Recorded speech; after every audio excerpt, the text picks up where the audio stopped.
Flor de Lilolá.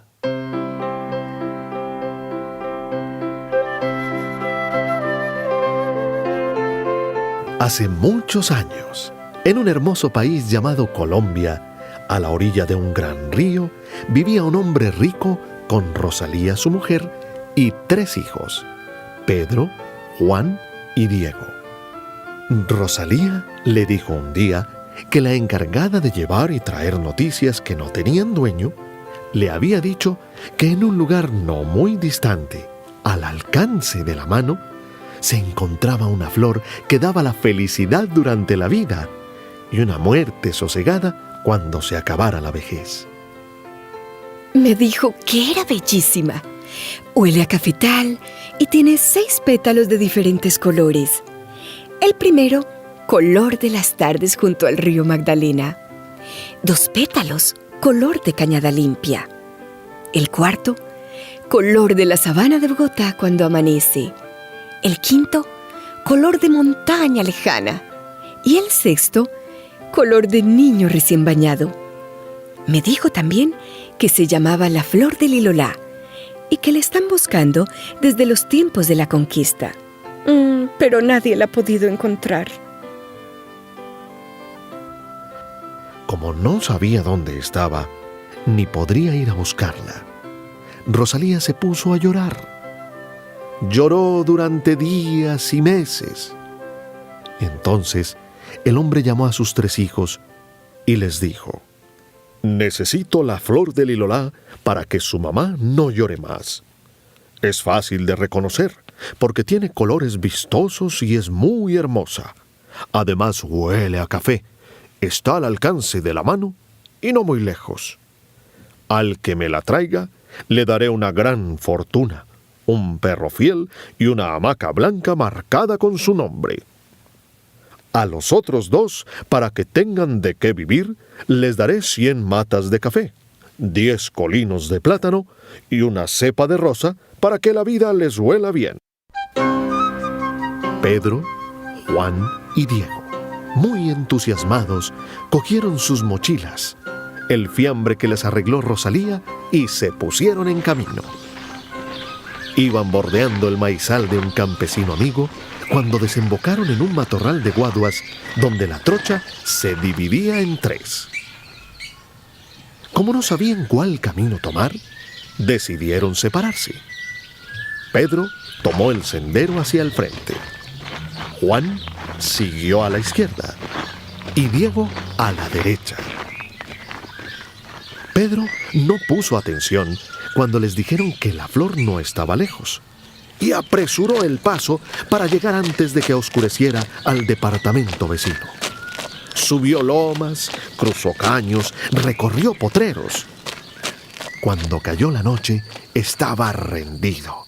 Le ardían los ojos, le tallaban las botas y lo acosaba el hambre. Sacó el fiambre de la mochila y en cuanto se lo hubo comido, el sueño lo tumbó. Durmió y durmió hasta que ya estaba muy alto el sol. Cuando quiso seguir buscando la flor de Lilolá, no supo para dónde coger. Todos los senderos se le parecían, en todas direcciones idénticas hileras de ciruelos llenos de frutos. Sintió un miedo terrible y no pensó sino en regresar. «De todos modos», se dijo, «si no encuentro la flor de Lilolá, mi padre me va a dar 100 matas de café, 10 colinos de plátano y una cepa de rosa para que la vida me huela bien». Recordó que su padre decía: «Cuando uno está perdido, sigue cualquier curso de agua. Todos van al río». Se metió a un montecito cercano. Por la humedad del piso, se orientó hacia un caño cristalino y siguió la corriente que lo llevó hasta el lugar donde se había separado de sus hermanos.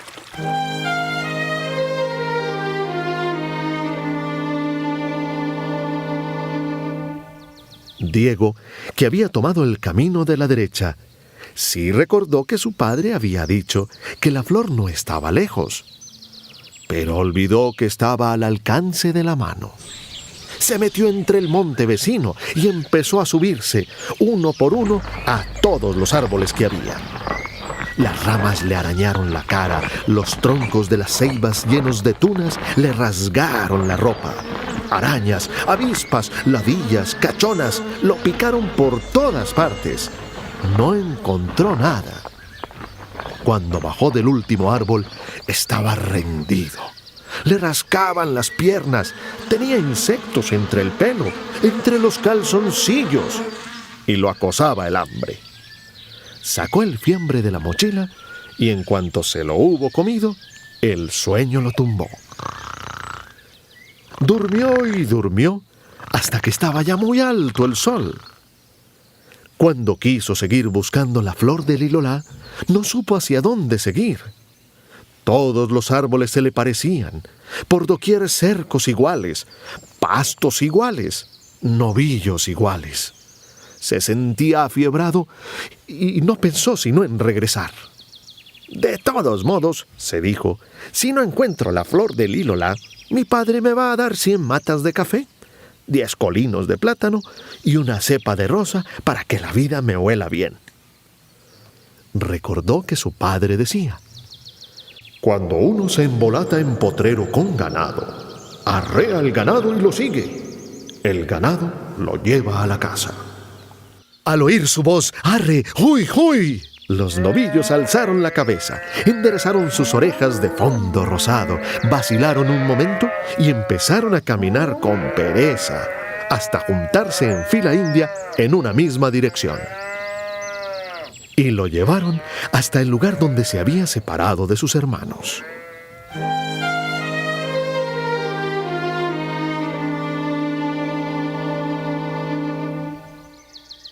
Cuando sus hermanos se fueron, Juan se sentó un momento a pensar qué debía hacer. Su padre había dicho que la flor del lilolá no estaba lejos, que estaba al alcance de la mano.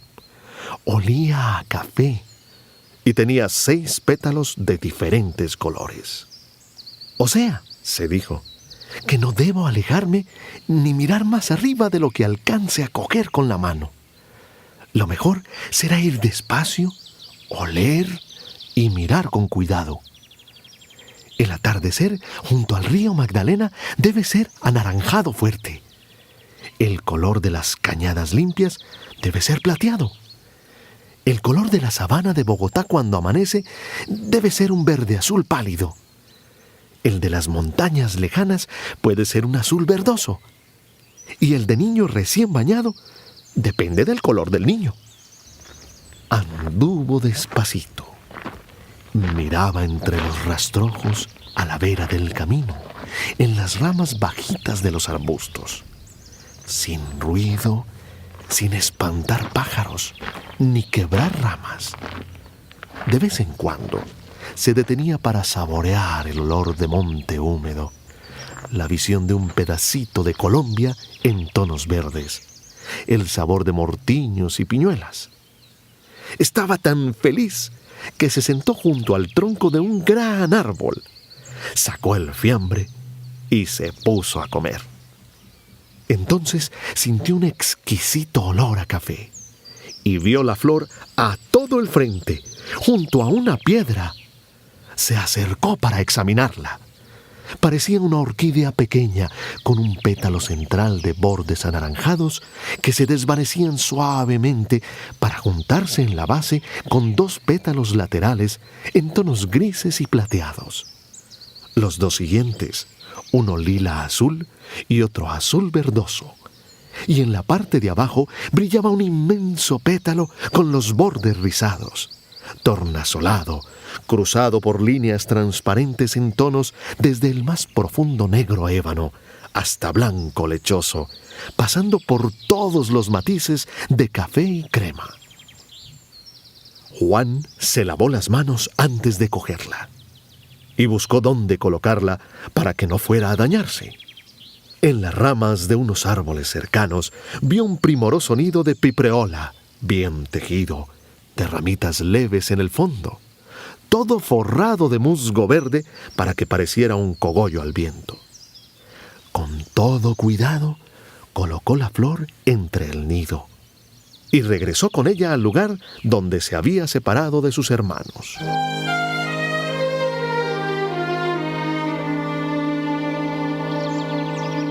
Cuando Pedro y Diego vieron la flor, olvidaron que para ellos había 100 matas de café, 10 cepas de plátano y una mata de rosa, y se abalanzaron a quitársela. ¡La van a dañar!, gritó Juan. «Yo se las doy, pero no la dañen».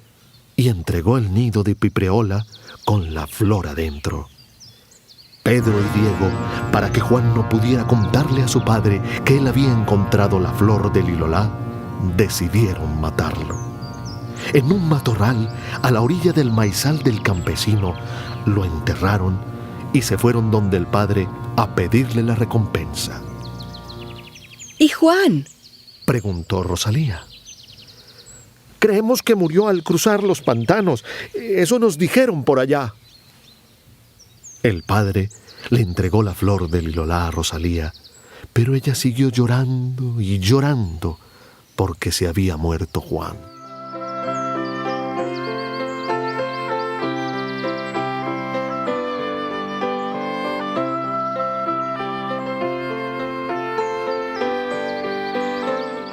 Cuando el campesino consideró que ya podía empezar a coger chócolos, se fue para el maizal con un costal. Al llegar cerca de la trocha, oyó en el matorral de guaduas una voz que cantaba: «Padre, abuelo, no me toque, ni me deje de tocar. Mis hermanos me mataron por la flor del lilolá».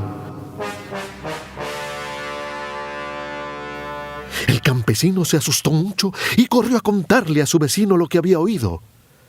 El hombre estaba en el corredor del segundo piso, sentado en su taburete de baqueta, recostado a la pared, preocupado por el llanto de Rosalía que no paraba.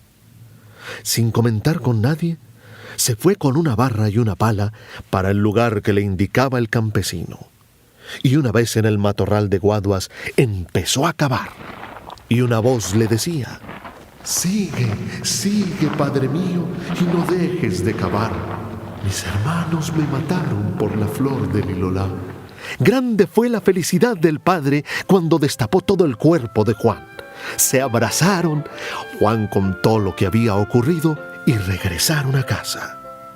Rosalía abrazó a Juan llena de felicidad. El padre les quitó a Pedro y Diego todos los tesoros, se los dio a Juan, y a ellos los echó de la casa para siempre sin nada.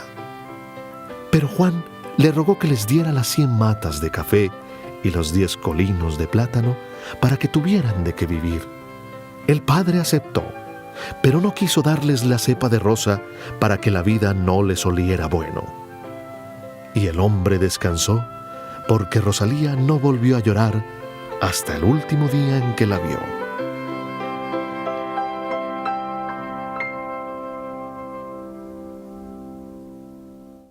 El burro sabio.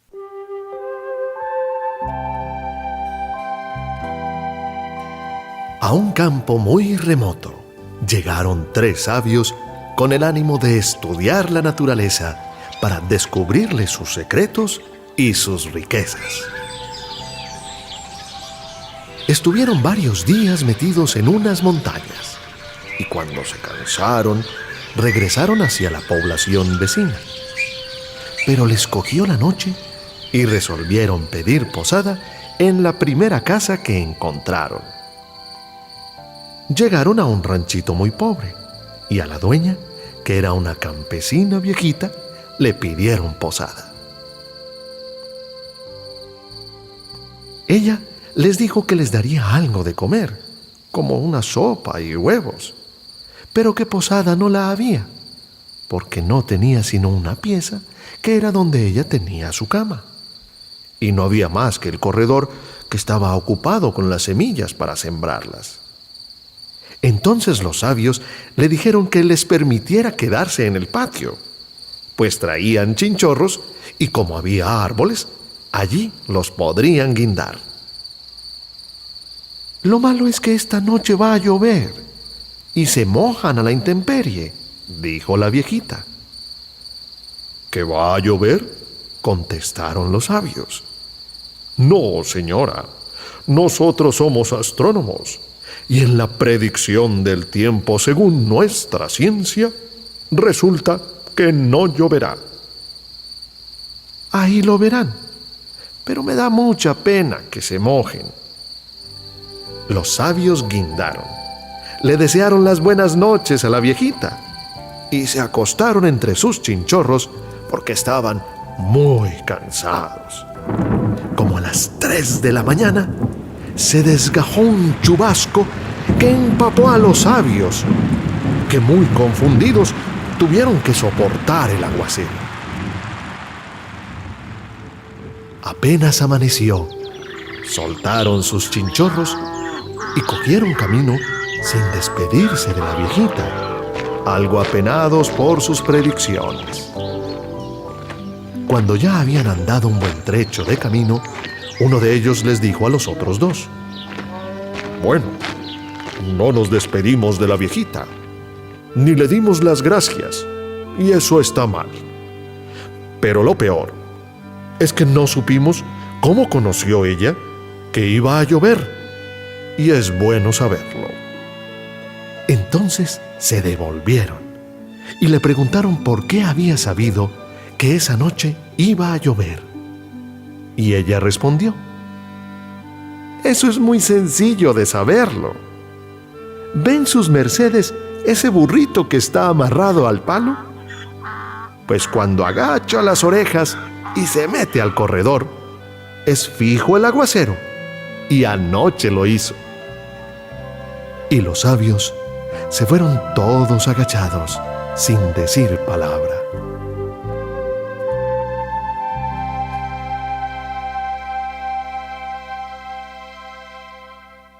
La reina de las abejas. Dos príncipes se fueron a recorrer el mundo en busca de aventuras y llevaron una vida de tanto vicio y desorden que nunca regresaron a su reino. El hermano menor, al que llamaban el tonto, se marchó del palacio de su padre en busca de sus hermanos. Pero cuando al fin los encontró, ellos se burlaron de él, porque el muy ingenuo pretendía salir adelante cuando ellos, que eran mucho más listos, habían fracasado. Se pusieron los tres de camino y muy pronto encontraron un hormiguero.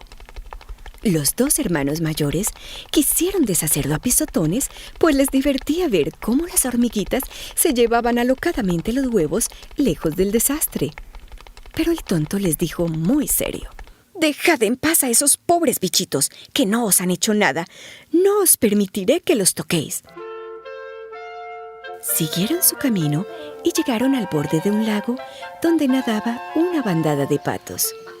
Los dos hermanos mayores quisieron cazar un par de ellos para asarlos, pero el tonto protestó y dijo: «Dejad en paz a esos animales, que no os han hecho nada. No os permitiré que los toquéis». Reemprendieron el camino y al poco rato encontraron en el bosque una colmena de abejas tan llena de miel que escurría por el tronco del árbol abajo. Los hermanos mayores quisieron encender una hoguera al pie del árbol para asfixiar a las abejas y poder robar la miel. Pero el tonto se opuso con ardor. «Dejad en paz a esos pobres animales, que no os han hecho nada. No os permitiré que les hagáis daño». Prosiguieron su camino y por fin llegaron a un extraño castillo. Los establos estaban llenos de caballos, pero eran todos de piedra. El castillo estaba desierto. Los tres hermanos recorrieron los aposentos sin encontrar a nadie. Y por último, en lo más recóndito del castillo, se encontraron ante una puerta con 3 cerrojos. En medio de la puerta había una mirilla por donde se podía ver lo que había al otro lado. Vieron a un anciano todo vestido de gris sentado a una mesa. Lo llamaron una y otra vez, pero el hombrecillo no pareció oírlos. Cuando lo llamaron por tercera vez, el anciano se levantó de repente. Fue a abrir los 3 cerrojos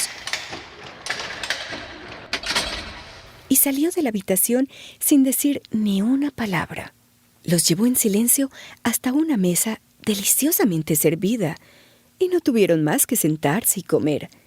Cuando hubieron acabado de comer y de beber, el anciano los llevó a cada uno a una habitación para dormir. A la mañana siguiente, el hombrecillo entró en la habitación del hermano mayor. Le hizo señas de que lo siguiera y lo llevó hasta una mesa de piedra donde estaban escritas las 3 pruebas que tendría que superar para desencantar el castillo. La primera prueba consistía en buscar en el bosque bajo el musgo las 1000 perlas del collar de la princesa. Si el muchacho no las encontraba todas antes de que se pusiera el sol, se convertiría en estatua de piedra. No podía faltar ni una sola perla.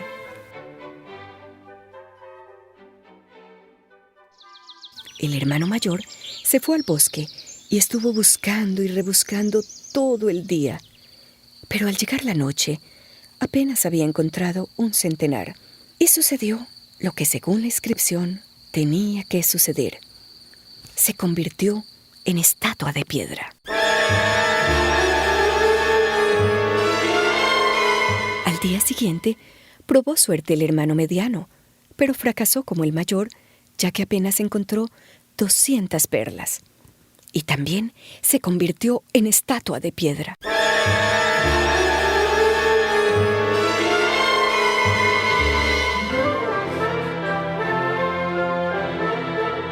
Por último, le tocó su turno al hermano menor, que se puso a buscar las perlas bajo el musgo.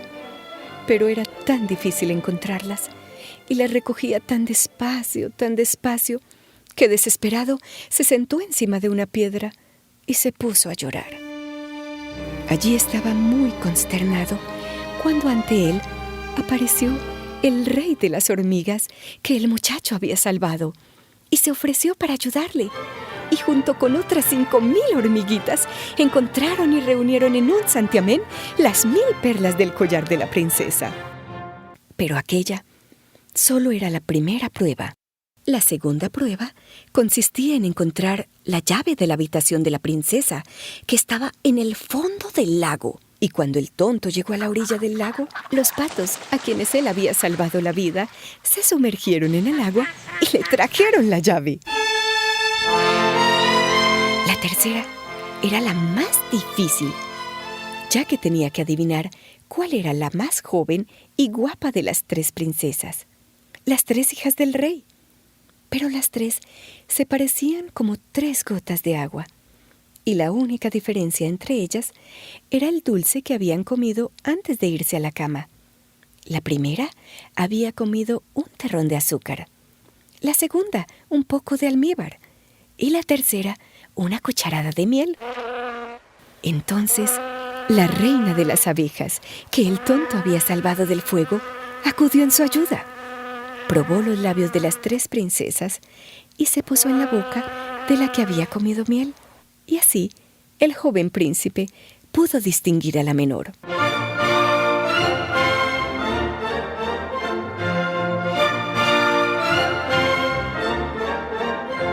Al mismo tiempo, el castillo quedó libre del encanto. Todos se despertaron y los que estaban convertidos en piedra recobraron su forma humana.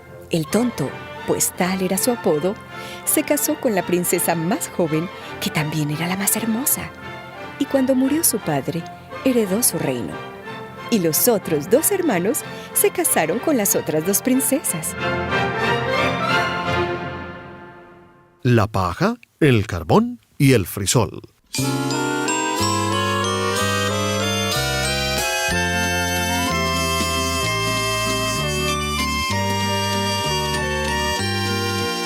En un pueblo vivía una pobre vieja que había recogido un plato de frisoles y quería cocinarlos. Prendió pues un fuego y para que ardiera más ligero, lo encendió con un puñado de pajas. Cuando estaba vaciando los frisoles entre la olla, sin que ella lo viera, uno se le cayó al suelo junto a una paja. y a poco un carbón encendido cayó del fogón sobre ellos dos. Entonces la paja empezó y dijo: «Queridos amigos, ¿de dónde vienen ustedes?». El carbón respondió: «Yo por fortuna salté fuera del fuego. De lo contrario, mi muerte habría sido segura. Me hubiera quemado hasta volverme cenizas». Entonces dijo el frisol: «Yo también escapé intacto, pero si la vieja me hubiera metido entre la olla, me habría convertido en caldo sin compasión, como a mis camaradas». «Y hubiera yo tenido mejor suerte», dijo la paja.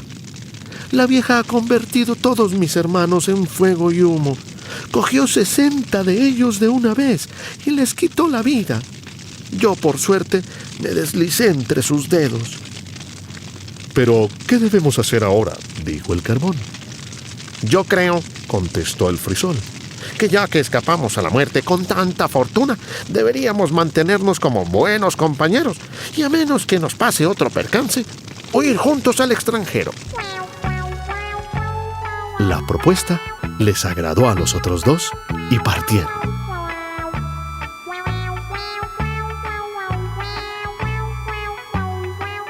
Pronto llegaron a un riachuelo y como no había puente ni paso de a pie, no sabían cómo superarlo. La paja dio con una buena idea y dijo: «Yo me tenderé sobre el cauce y ustedes pueden caminar sobre mí como sobre un puente». Así pues, la paja se extendió de una orilla a la otra, y el carbón, que era de carácter impetuoso, trepó temerariamente sobre el recién construido puente. Pero en cuanto llegó al centro y oyó el agua corriendo abajo, se atemorizó, se quedó quieto y no se atrevió a avanzar más. Entonces la paja empezó a quemarse, se quebró en dos y cayó a la corriente.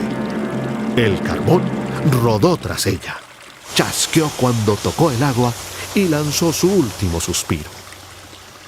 El frisol, que se había quedado prudentemente atrás en la orilla, no pudo menos de reír ante la escena. No pudo detenerse y rió tanto que se reventó. Ahí habría terminado todo para él, si por su buena fortuna no se hubiera sentado a descansar a la orilla del riachuelo un sastre que viajaba en busca de trabajo. Como tenía buen corazón, sacó su aguja e hilo y lo cosió. El frisol le agradeció graciosamente, pero como el sastre usó hilo negro, desde entonces todos los frisoles tienen una costura negra. El nuevo traje del emperador.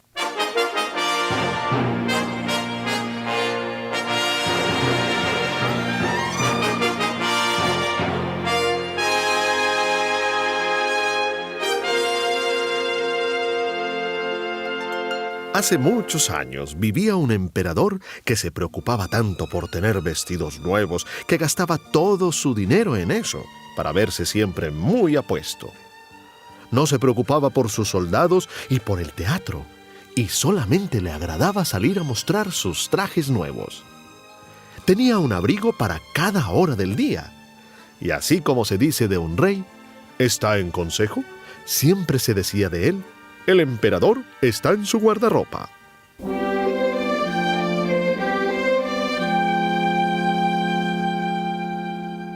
En la ciudad donde vivía, reinaba la alegría. Cada día llegaban extranjeros.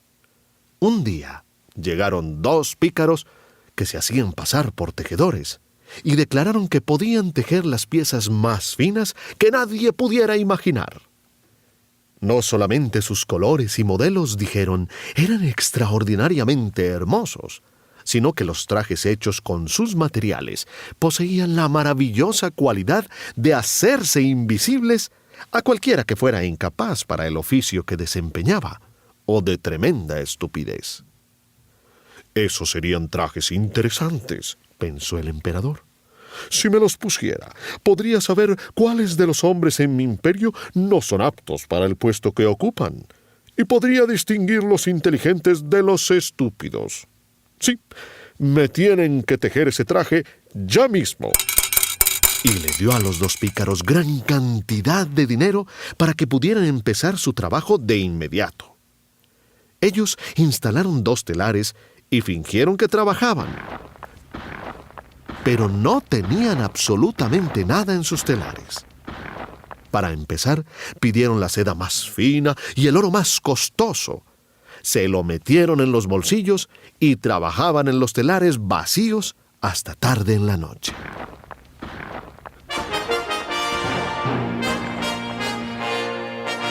Quisiera saber cuánto han adelantado en el traje, pensó el emperador.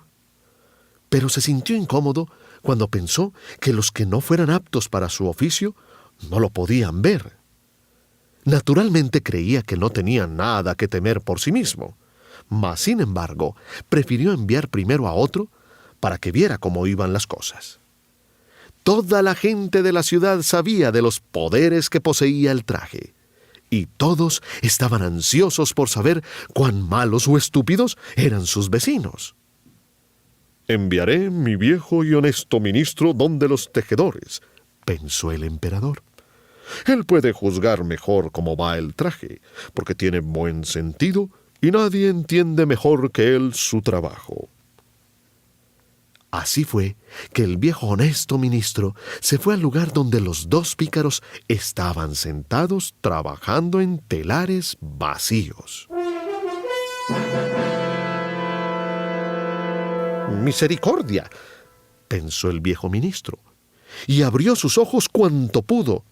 «No puedo ver absolutamente nada». Pero no lo dijo. Los 2 pícaros le pidieron que por favor se acercara y le preguntaron si no aprobaba los colores y el diseño. Y señalaban hacia el telar vacío.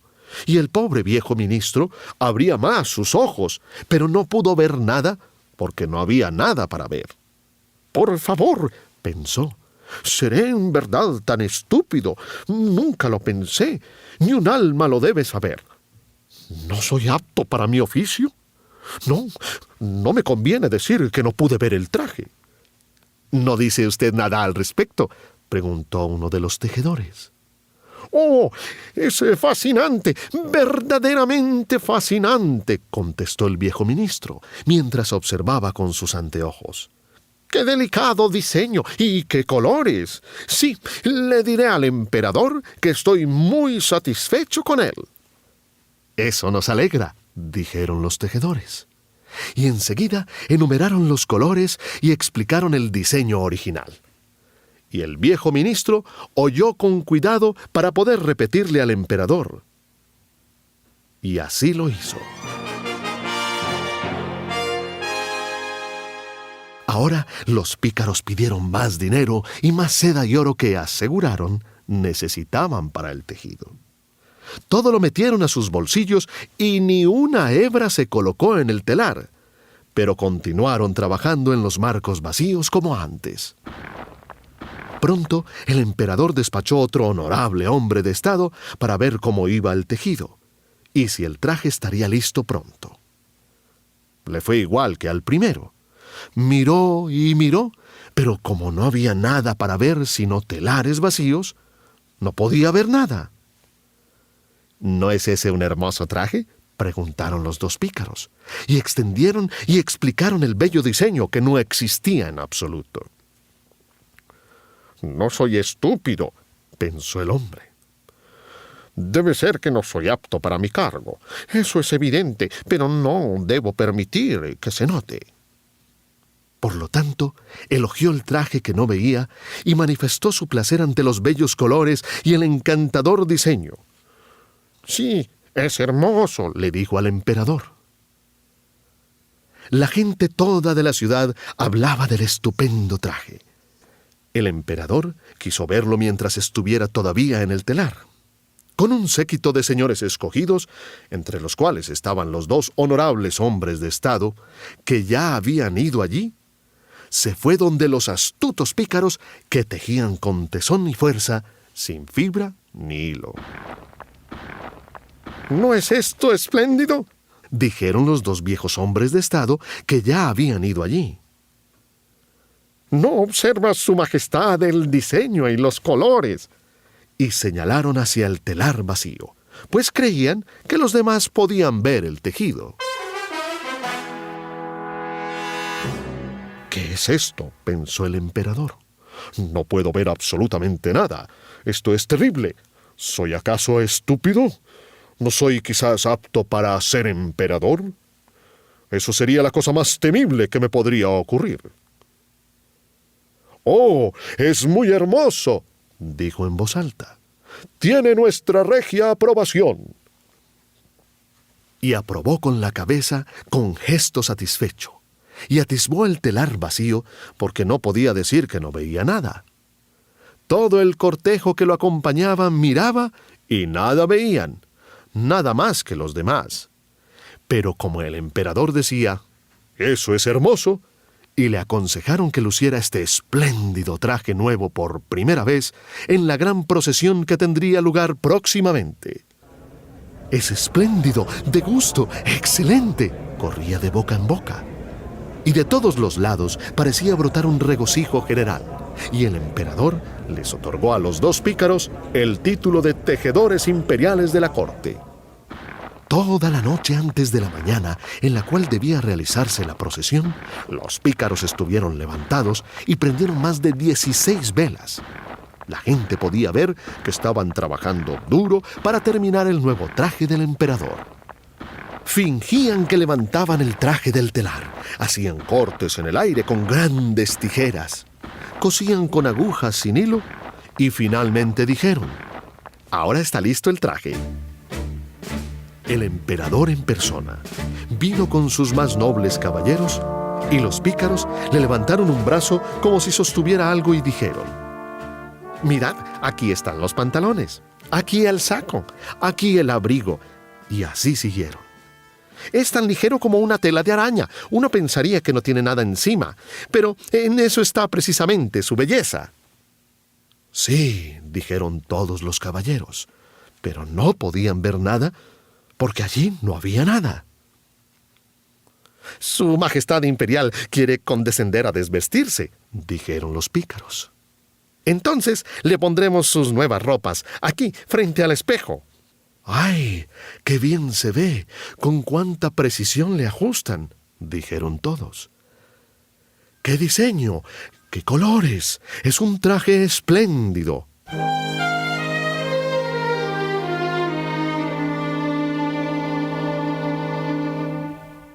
«Afuera están con el palio dosel que debe llevar cubriendo a su majestad en la procesión», anunció el maestro de ceremonias. «Estoy listo», replicó el emperador. «¿No me queda bien?». Y entonces se volvió hacia el espejo porque deseaba que pareciera que contemplaba su adorno con gran interés. Los chambelanes que debían iniciar el recorrido se detuvieron con las manos hacia el piso como si estuvieran recogiendo el manto. Luego fingieron estar sosteniendo algo en el aire. No querían que se notara que no veían nada.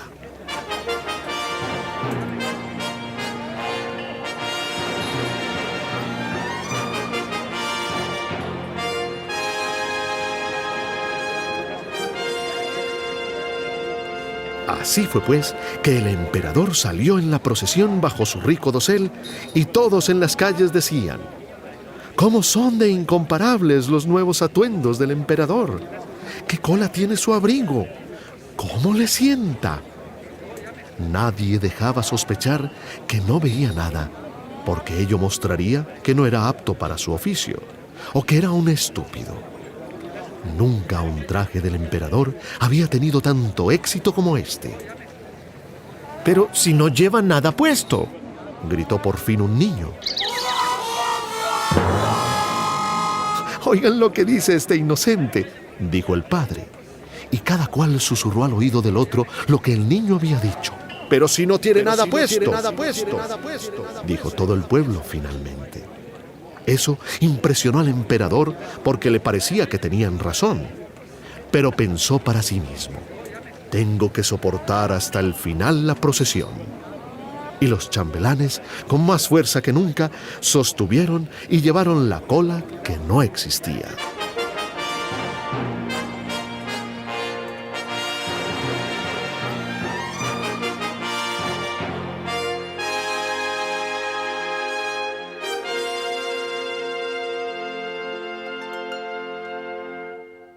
En la villa de Beodés. En la villa de Beodés, todo es al revés. Los zapatos en las manos y los guantes en los pies.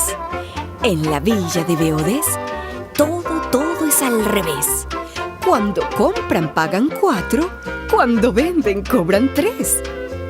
En la villa de Beodés, todo es al revés. El ratón corre al gato y el ladrón condena al juez. En la villa de Beodés, todo es al revés. Lo que ganan en un año, se lo gastan en un mes. De cómo le crecieron las orejas al conejo.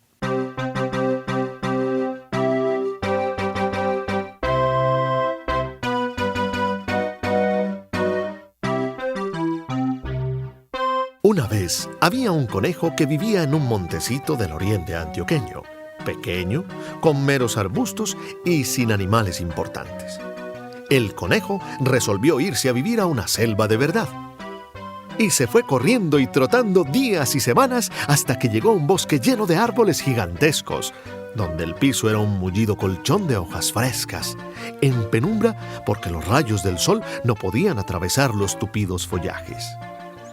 «Ya llegué», se dijo. «Esta sí es una selva de verdad. Aquí es donde quiero vivir». Como el viaje fue largo y estaba cansado, lo primero que hizo fue fabricarse una madriguera amplia, musgosa, escondida.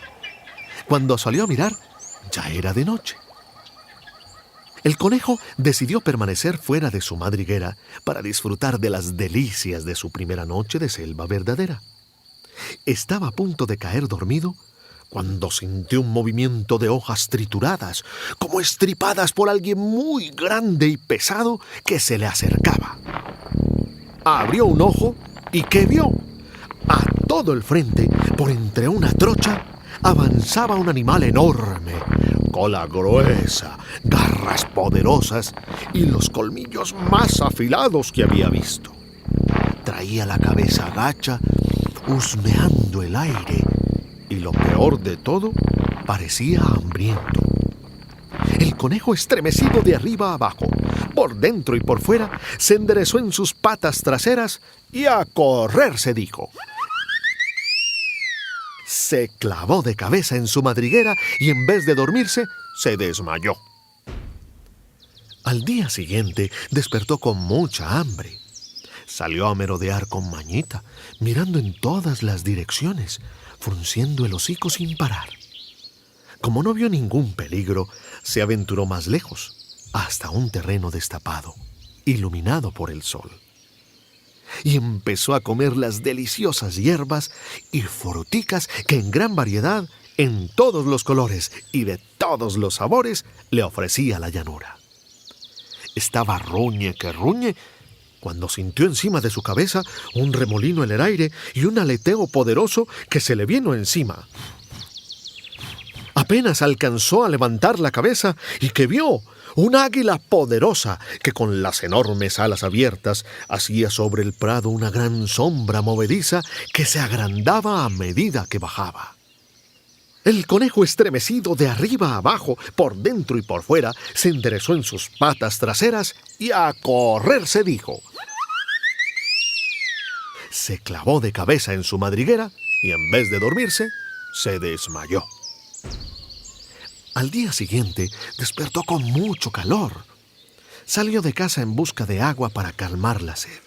El agua estaba tan fresca que el conejo no se contentó con chupar, sino que decidió meter toda la cabeza entre la corriente.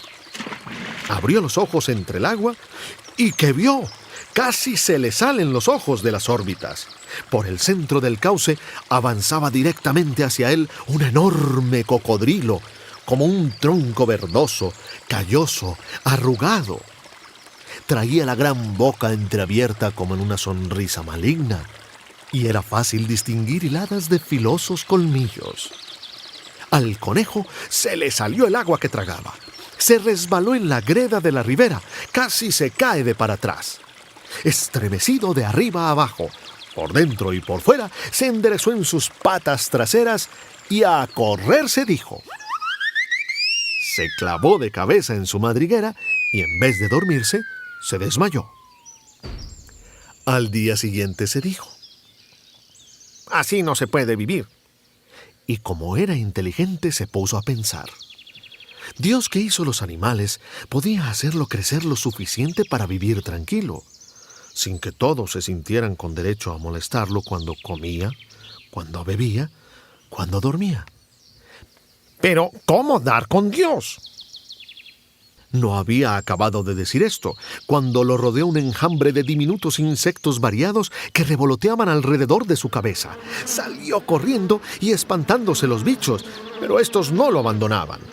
Corrió y corrió sin saber para dónde, con los ojos cerrados, cuando de repente todos los animalitos desaparecieron. Abrió los ojos y se encontró en la mismísima puerta del cielo. Tocó y no le abrieron. Empujó la gran ala y ésta se abrió suavemente y entró. El cielo era un infinito mar azul, transparente el suelo, transparente arriba, transparente por los lados.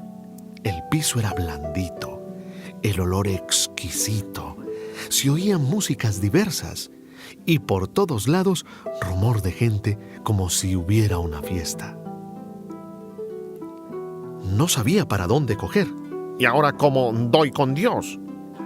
No había acabado de pensar esto cuando apareció sentado frente a él un hombre oscuro, con el cuello, las manos y los pies blancos, el cabello negro lacio, los ojos sesgados y nariz de judío. ¿Usted quién es? Preguntó el conejo.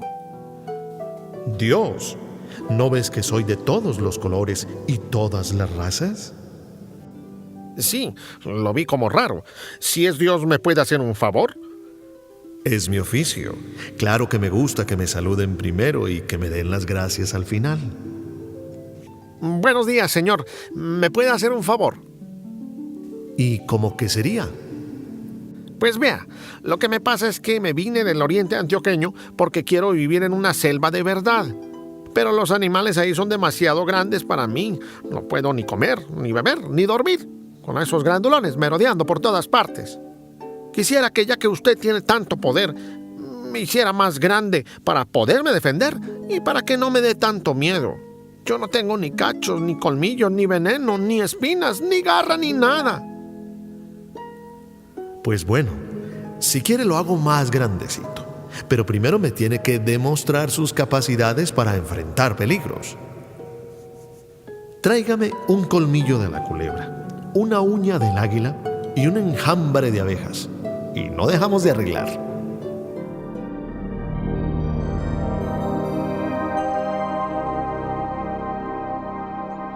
Apenas acabó de hablar cuando el conejo se encontró de nuevo en medio de la gran selva y como era inteligente se puso a pensar.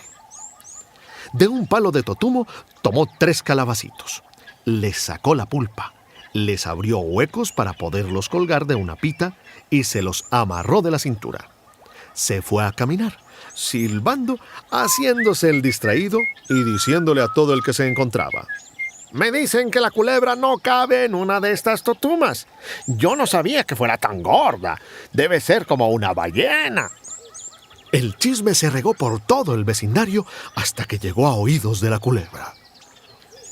¿Yo? ¿Gorda como una ballena? ¡Mentiroso! Abra nomás el calabazo y verá que sobra espacio. Soy esbelta y ágil. El conejo abrió un calabazo. La culebra se deslizó adentro como una zabaleta. Y más veloz que ella, el conejo puso la tapa y la apretó bien. Como la culebra gritaba y gritaba que la sacaran de ahí, el conejo le dijo: La saco con una condición, que me dé su colmillo más grande. Con la punta de la cola, la culebra se arrancó un gran colmillo, lo entregó y se escabulló velozmente entre el pasto. El conejo lo limpió bien para que no fuera a estar untado de veneno. Tapó de nuevo el calabazo y siguió su camino, siempre silbando.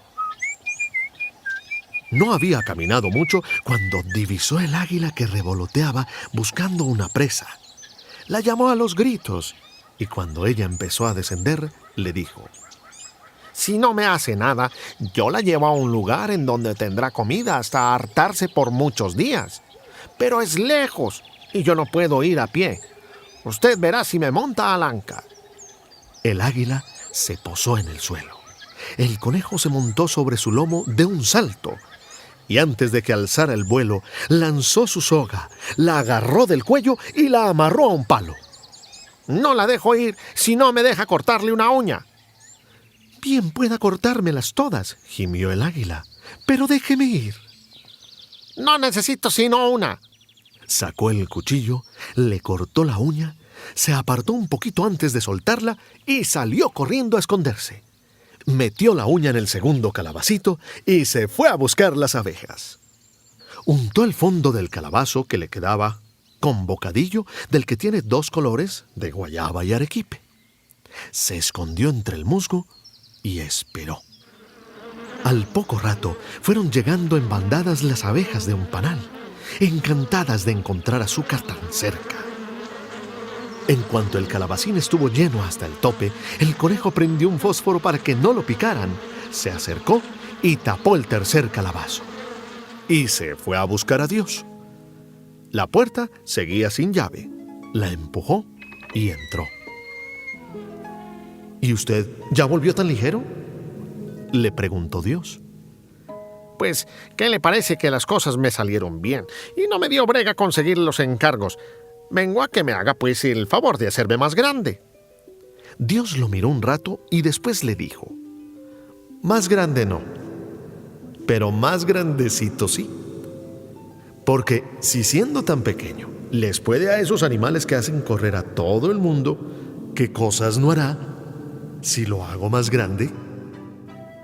Lo agarró por las orejas y se las fue estirando hasta que le quedaron del tamaño que las tiene. El nabo.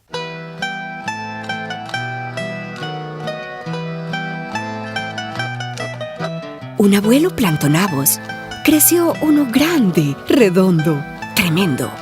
El abuelo quiso arrancarlo, pero por más que tiró, no lo logró. Entonces llamó a la abuela. La abuela tiró del abuelo y el abuelo del nabo, pero por mucho que tiraron, no lo arrancaron. Llamó la abuela a su nietecita. La nieta tiró de la abuela del abuelo y el abuelo del nabo. Pero por más esfuerzos que hicieron, arrancarlo no pudieron. La nietecita llamó a la perrita. La perrita tiró de la nietecita de la abuelita, la abuela del abuelo y el abuelo del nabo. Pero por mucho que se esforzaron, no lo arrancaron. Llamó la perrita a la gatita. La gatita tiró de la perrita de la nietecita de la abuelita, la abuela del abuelo y el abuelo del nabo. Pero por más que sudaron, arrancarlo no lograron. Llamó la gatita a un ratoncito. El ratoncito tiró de la gatita de la perrita de la nietecita de la abuelita, la abuela del abuelo y el abuelo del nabo. Tiraron y tiraron y lo arrancaron.